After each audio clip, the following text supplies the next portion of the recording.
तर नमस्कार मंडळी, मी आपला मित्र सुजित मोहित। मी आपले स्वागत करत आहे माझ्या यूट्यूब चॅनलवर। पहा, हा तिवरी बंधातील समुद्र वरवड्या जवळच आहे। म्हणजे वरवड्यामध्येच हे तिवरी बंदर येते। समोर मी आपल्याला झूम करून दाखवतोय की बँड स्टँडमध्ये वगैरे जशा दगडी आहेत आणि बसण्यासाठी लोक किंवा प्रेमी युगल ज्या दगडांवरती बसतात असेच काही प्रकारचे दगड या ठिकाणी आहेत। म्हणजे आपण बँड स्टँडला आणण्याचा अनुभव आपल्याला नक्कीच होईल। त्यानंतर हा पसरलेला अथांग डोंगर, असं निसर्ग सौंदर्य त्या तिवरी बंदरामध्ये आहे।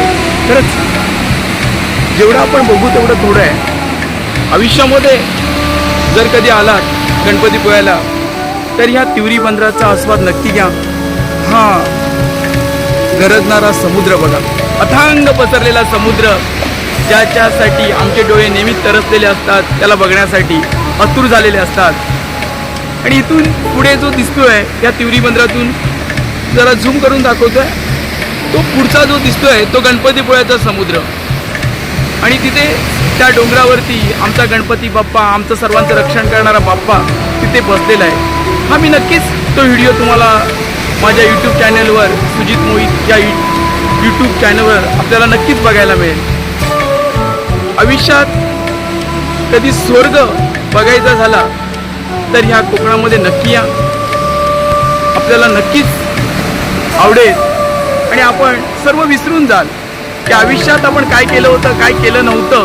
त्या समुद्राकडे बघितल्यानंतर आपल्याला एवढंच आठवेल की बस समुद्र आणि मी, बाकी काही नाही।